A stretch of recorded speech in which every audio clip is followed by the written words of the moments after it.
양소영 변호사의 상담소 양담소를 찾아주신 여러분 환영합니다. 저는 안미현입니다. 팝스타 머라이어 캐리가 조금 황당한 지식재산 분쟁에 휘말렸습니다. 머라이어 캐리가 부른 All I Want for Christmas is You 때문인데요. 노래가 발표된 지 28년이 지난 지금 한 뮤지션은 멜로디와 가사도 다르지만 제목이 같다는 이유로 저작권 침해에 따른 손해배상으로 2천만 달러, 우리 돈 약 250억 원을 요구하고 나섰습니다. 노래 제목이 같다는 이유만으로도 저작권 침해가 될까요? 법무법인 승인 안미연 변호사입니다. 논란이 된 머라이어 캐리의 노래는 대표적인 크리스마스 캐롤로 손꼽히는 만큼 저작권 수익도 엄청납니다. 특히 머라이어 캐리가 작곡에도 참여했는데요.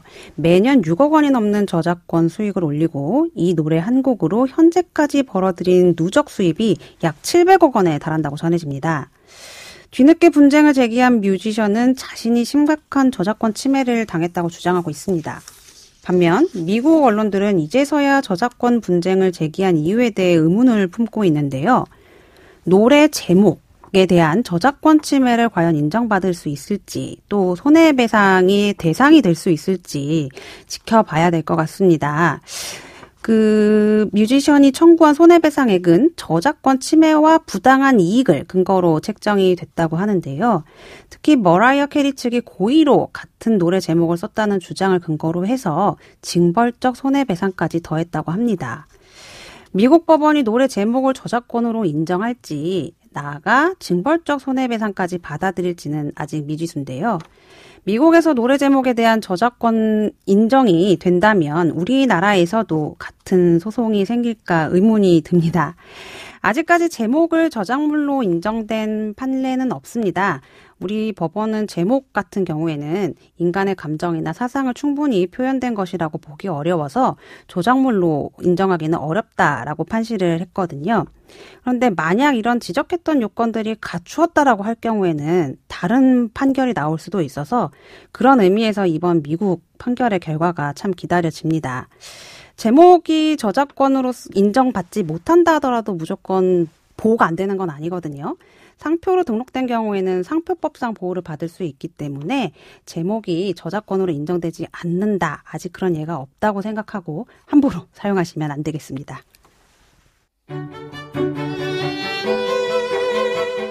억울한 일을 당하셨나요? 변호사와 직접 상담해보세요. 양소영 변호사의 상담소.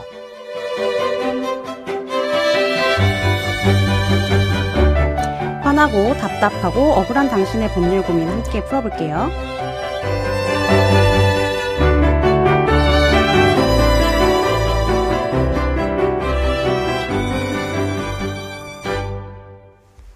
오늘은 김선영 변호사와 함께합니다. 변호사님 안녕하세요. 네, 안녕하세요. 오늘 준비된 사연 만나보고 자세한 이야기 나눠보겠습니다. 네.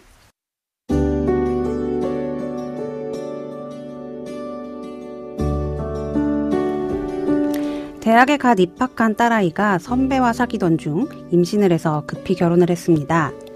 너무 어린 나이에 준비 없이 한 결혼이어서인지 사위는 결혼 초부터 술을 마시고 임신한 저희 딸을 때려 6개월도 안 돼서 이혼을 했습니다. 이혼한 전 사위는 이후 연락 두절 상태고요. 딸아이는 이혼 후 힘든 시간을 보냈습니다. 그러다 부모님께 죄송하지만 공부를 다시 하고 싶다면서 유학을 가고 싶다고 했습니다.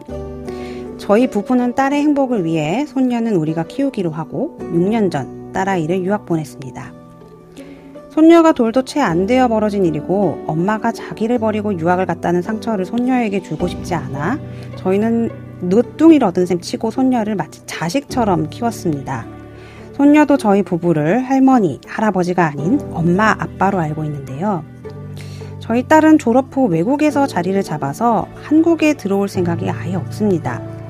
내년이면 손녀가 학교에 입학할 나이가 되는데요. 손녀가 저희를 부모로 알고 있는데 아예 저희가 입양을 해서 손녀를 키울 수는 없을까요? 만약에 입양을 한다면 어떤 절차를 거쳐야 하나요?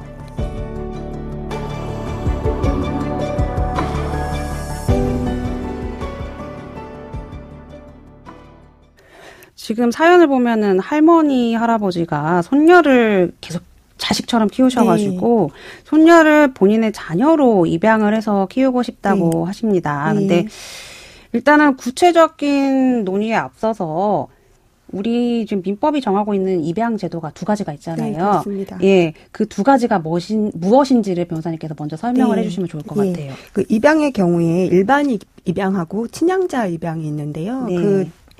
유사한 점과 차이점을 먼저 살펴보도록 하겠습니다. 그 양자가 친생 부모의 친권을 벗어나서 양부모의 친권에 따르고 양자와 양부모 사이에는 이제 부양 관계와 상속 관계가 생기게 된다는 점에서 일반 입양과 친양자 입양에는 모두 차이가 없는데요. 다만 그 일반 입양은 양자 입양 전의 친족 관계는 그대로 존속하는 불완전 입양인 것에 반해서 친양자 입양은 입양 전의 친족 관계가 종료하는 완전 입양에 해당한다는 점에서 차이가 있습니다. 그리고 그 요건에 있어서도 이제 일반 입양은 배우자 없는 자도 할 수 있지만 배우자가 있는 사람은 다만 이제 반드시 배우자와 공동으로 입양을 해야 되고요.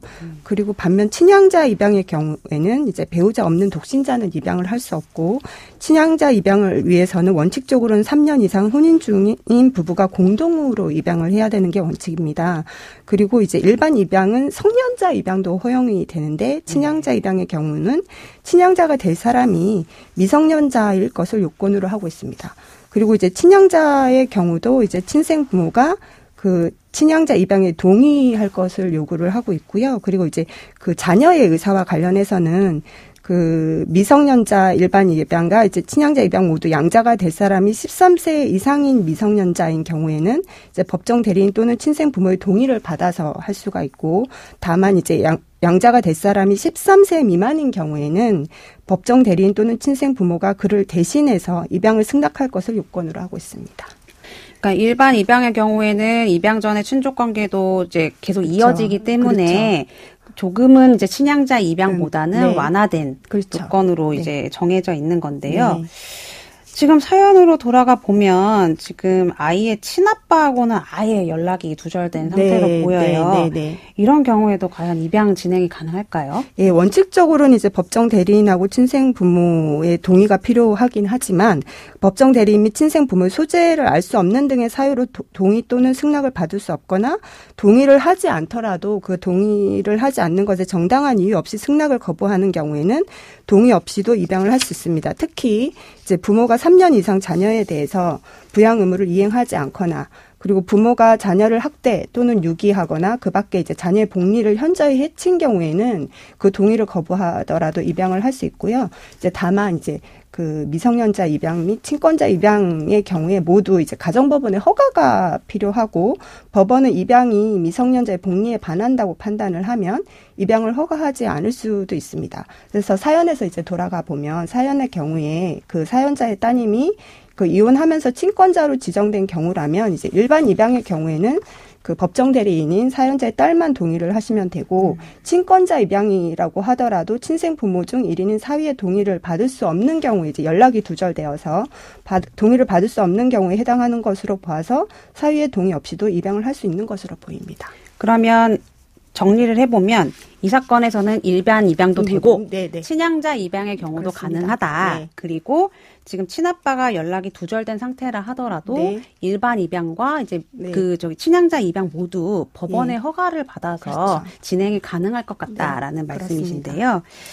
사실은 통상적으로 혈연 관계가 없는 사람들 간에 가족 관계를 형성하기 위해서 하는 게 입양인데 사연처럼 혈연 관계에 있는 조부모가 손녀를 입양할 수 있을까요? 네, 그 부분이 좀 의문을 가질 수가 있는데, 그러니까 우리 민법이 입양의 금지에 대해서 규정하고는 있습니다. 그 규정을 보면 존속이나 연장자를 입양할 수 없다고 규정을 하고 있어서 우리 민법은 그 입양을 하려는 사람이 그 부모나 나이가 많은 사람을 입양을 하는 것에 대해서는 금지를 하고 있는데요.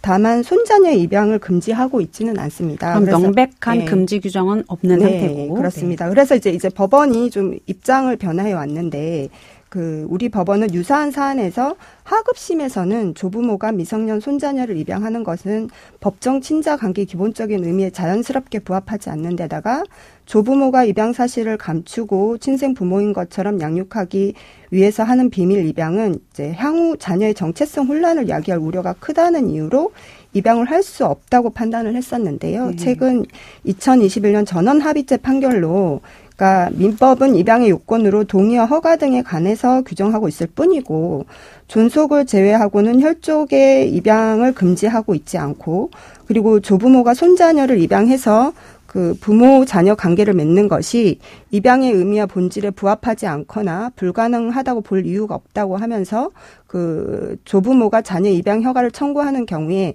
입양의 요건을 갖추고 입양이 자녀의 복리에 부합한다면 이를 허가할 수 있다고 판단을 했습니다. 즉 이제 조부모가 손자녀를 입양하는 것이 민법에서 금지하고 있지 않으므로 다만 이제 미성년자 복리에 부합한다면 허가할 수 있다는 입장입니다. 우리 법원이 항상 그 미성년자 관련된 판단을 할 때 가장 최우선의 기준으로 삼는 자녀의 복리. 그렇습니다. 자녀의 복리를 여기서도 적용을 한 것 같아요. 그러면 조부모가 손자녀를 입양하려고 하는 경우 법원이 어떤 경우에 입양을 허가했는지를 말씀을 해주시면 좋을 것 같아요. 네. 법원의 사례를 보면 우리 법원은 조부모의 손자녀에 대한 입양을 허가할 수 있다고 보면서도 이제 실질적으로 입양 의사를 가지고 있는지 등 통상적인 경우보다 엄격한 심사를 통해서 허가할 수 있다고 보았습니다.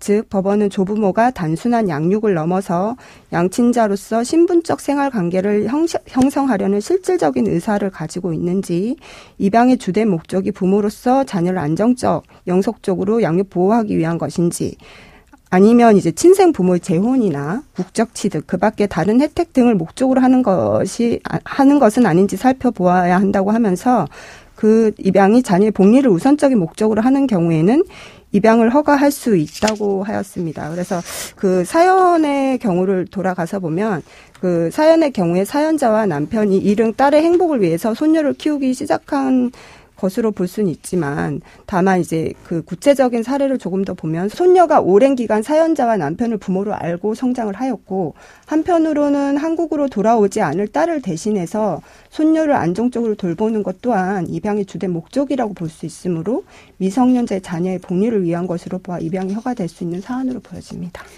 그러면 지금 사연으로 다시 돌아가서 결론을 내보면 입양의 요건은 어쨌든 어기는 건 없고, 그러니까 충족한 걸로 보여지고, 다만 이제 자녀의 복리를 어느 정도로 이제 충족시킬 수 있느냐. 법원에서는 아마 가사조사를 면밀히 해서 이 부분을 밝힐 것 같아요. 그래서 일단은 법률 상담 진행해 보시고, 준비하셔서 철저히 임하시면 될 것 같습니다. 오늘 김선영 변호사님 함께 했습니다. 변호사님 말씀 감사합니다.